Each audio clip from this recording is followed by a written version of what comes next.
साल 1983 की एक रात आगरा में रहते हुए बिजनेसमैन सुरेश वर्मा अपनी गाड़ी से घर लौट रहे थे। उन्होंने अपने घर के बाहर गाड़ी को रोका और हॉर्न बजाया, लेकिन 3 से 4 बार हॉर्न बजाने के बावजूद घर से बाहर कोई नहीं आया। आखिरकार वो खुद गाड़ी से उतरे और घर की तरफ बढ़ने लगे और तभी अचानक से 2 लोग बंदूक लेकर भागते हुए उनके पास आए और इससे पहले कि सुरेश कुछ कर पाते या भाग पाते, एक गोली सीधा सुरेश के सर में लगी और उसकी उधर ही मौत हो गई। दुकान पर लिख रही है वाला कोई कहानी पता पड़ेगी, भैया ले गया अच्छा लिख के।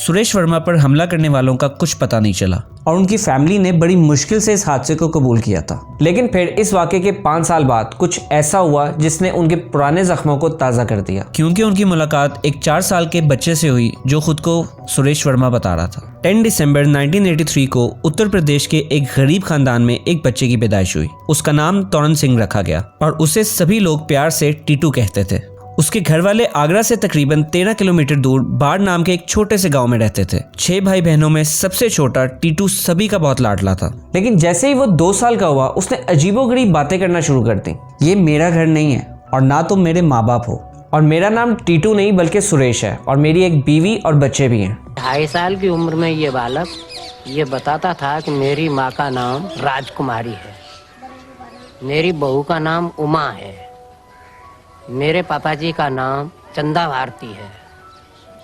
तो हम लोग इस पे शक करते थे।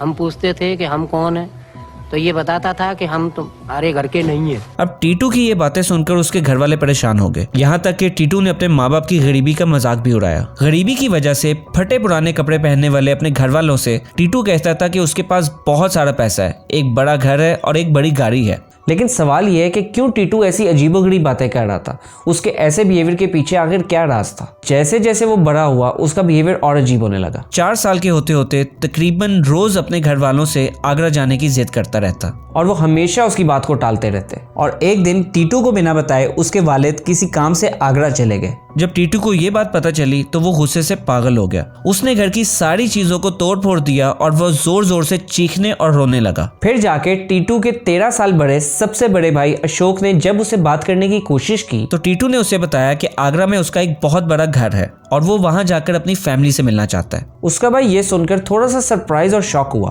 और फिर भाई के पूछने पर टीटू ने कहा कि आगरा में उसकी एक रेडियो की दुकान है। अब टीटू की इन अजीब बातों के पीछे छुपे हुए राज को जानने के लिए अशोक ने आगरा जाने का फैसला कर लिया और वहां जाकर उसको कुछ ऐसी बातें पता चली कि वो हैरान हो गया। आगरा के बिजी माल रोड पर अशोक को एक रेडियो की दुकान दिखाई दी। इस दुकान पर कैपिटल लेटर्स में लिखा था सुरेश रेडियो, और ये वही जगह और वही नाम था जिसका जिक्र उसके छोटे भाई टीटू ने किया था। वो इस दुकान के अंदर गया और उसने देखा कि एक बेवा औरत इस दुकान को चला रही थी। उस औरत से थोड़ी देर बात करने पर अशोक को पता चला कि उसका नाम उमा वर्मा था और वो इस दुकान के मालिक सुरेश वर्मा की बीवी थी, जिनकी तकरीबन 5 साल पहले मौत हो गई थी। अब बात करते करते आहिस्ता आहिस्ता अशोक ने उमा को अपने छोटे भाई के अजीब बिहेवियर के मुतालिक बताया और उसकी बातें सुन के उमा बेचैन हो गई और उन दोनों के दिमाग में कई सारे सवाल आने लगे। क्या टीटू ही सुरेश है?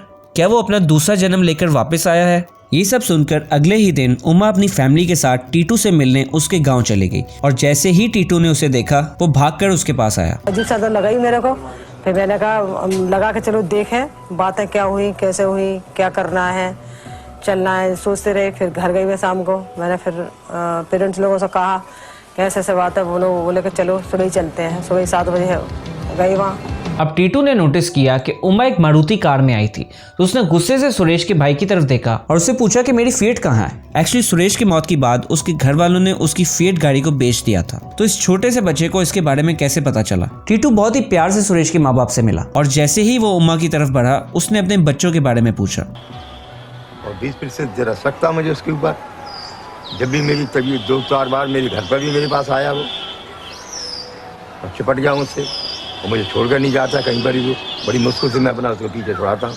अब टीटू की फैमिली के लिए इन सब बातों को एक्सेप्ट करना बहुत ही मुश्किल हो गया था। जिन बातों को वो अपने बच्चे की बचकानी हरकतें समझ रहे थे अब वो बातें सच होती नजर आ रही थी। अब टीटू की कहानी की जल्द ही उसके गांव में चर्चा होने लगी और देखते ही देखते ये खबर पूरे गांव में फैल गई। अखबारों और रेडियो स्टेशन पे टीटू के बारे में बातें होने लगी और जल्दी ये खबर दिल्ली यूनिवर्सिटी के प्रोफेसर एनके चड्ढा को मिली। Professor Chadha doctor Ian Stevenson के साथ रिसर्च टीम में थे।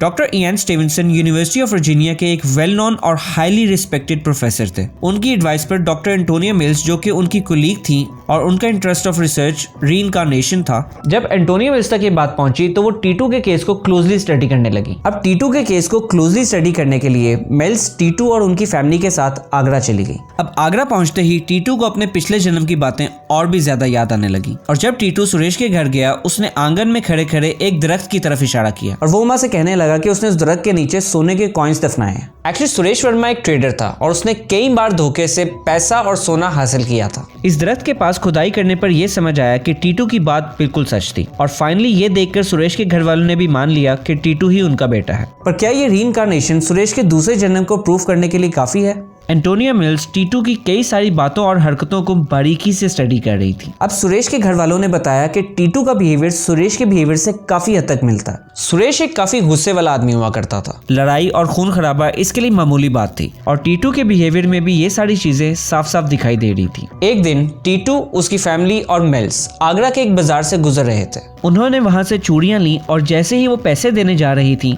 टीटू ने उन्हें रोक लिया और उसने उस चूड़ी वाले को धमकी दी कि मिल्स उसकी मेहमान है और अगर वो उससे पैसे लेता है तो वो उसे गोली मार देगा। मिल्स ने अपने रिसर्च पेपर में इस वाकये को मेंशन भी किया है। उनका कहना है कि टीटू का सुरेश से ये मिलता जुलता बिहेवियर दूसरे जन्म की थ्योरी को स्ट्रांगली सपोर्ट करता है। अब तक सिर्फ एक कहानी लगने वाला टीटू सिंह का ये केस जल्दी एक अलग मोड़ लेने लगा था। टीटू ने बताया कि उसका यानी सुरेश का खून उसके साथ बिजनेस करने वाले एक आदमी ने करवाया था और उस इंसिडेंट को मीडिया ने इतना उछाला कि सुरेश के मर्डर केस को रीओपन किया गया और पहली बार 4 साल के बच्चे को कोर्ट में अपने पिछले जन्म के खूनी के खिलाफ गवाही देने का मौका मिला। इस केस की पेशी आगरा कोर्ट में हुई और कोर्ट में टीटू ने उस रात सुरेश की मौत का पूरा इंसिडेंट दोहराया।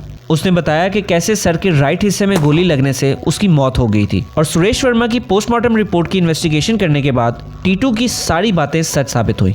उसके बाद एंटोनिया मिल्स के रिसर्च पेपर्स को भी कोर्ट में पेश किया गया और उन पेपर्स में टीटू की बर्थमार्क की रिपोर्ट्स भी थी, जिन्होंने उस केस में बहुत अहम रोल प्ले किया। टीटू के सर के राइट साइड पे एक सर्कुलर सा बर्थमार्क था। ये ठीक वही जगह था जहां पे सुरेश को गोली लगी थी और उसके अलावा टीटू के सर के अपर साइड पे एक काला निशान भी था और सुरेश की फैमिली का कहना था कि ये जो निशान है ये सुरेश के बर्थमार्क से काफी मिलते जुलते हैं। डॉक्टर इयान स्टीवेंसन ने अपनी रिसर्च में दूसरे जन्म और बर्थमार्क से कनेक्शन के बारे में काफी ज्यादा डीप बातें की हैं।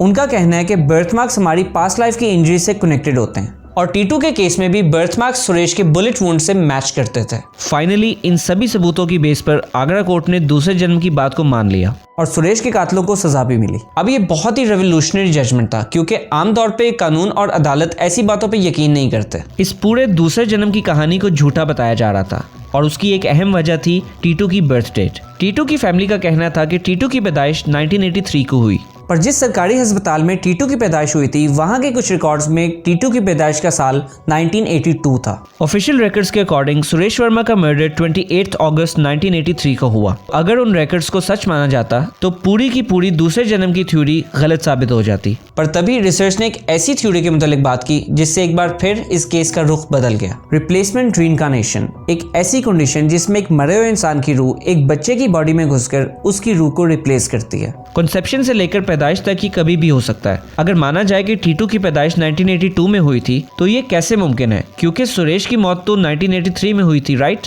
अब रिसर्चर जेम्स मेटलॉक का कहना था कि ये एक रेयर केस था जिसमें बच्चे की पैदाइश के कुछ ही महीनों बाद सुरेश की रूह ने टीटू की रूह को रिप्लेस कर दिया था। टीटू के सर के पीछे 2-3 बर्थमार्क्स और भी थे जिसकी मिल्स ने अपनी रिपोर्ट में एक्सप्लेनेशन नहीं दी और मेटलॉक का ये भी कहना था कि ये निशान तब बने होंगे जब सुरेश ने टीटू की रूह को रिप्लेस किया था। जैसे ही टीटू की बर्थ डेट से जुड़े राज सामने आए तो लोगों ने अपनी अपनी थ्योरीज बनाना शुरू कर दी थी। कुछ लोगों ने ये तक कह दिया था कि टीटू की फैमिली सिर्फ पैसों के लिए टीटू से ये सब एक्टिंग करवा रही है। पर अगर ऐसा था तो टीटू सुरेश और उसके घर वालों की प्राइवेट बातों को कैसे जानता था और जिन हमलावरों को सिर्फ सुरेश ने देखा था उसके बारे में टीटू को कैसे पता चला? टीटू सिंह से पहले कई बार इंडिया में रीइंकार्नेशन के केसेस सामने आए थे, लेकिन आगरा कोर्ट की जजमेंट और रिप्लेसमेंट रीइंकार्नेशन जैसी थ्योरीज ने इस केस को बाकी केसेस से काफी खास बना दिया। क्या वो 4 साल का बच्चा वाकई सुरेश था या ये एक बहुत बड़ा पब्लिसिटी स्टंट था? जो भी हो, टीटू सिंह का ये केस आज भी एक यूनिक रीइंकार्नेशन केस की तरह स्टडी किया जाता है और इस कहानी का सच आज भी एक बहुत बड़ा राज है। मिलता हूँ आपसे किसी अगली वीडियो में, तब तक के लिए अपना ख्याल रखिएगा। अल्लाह हाफिज।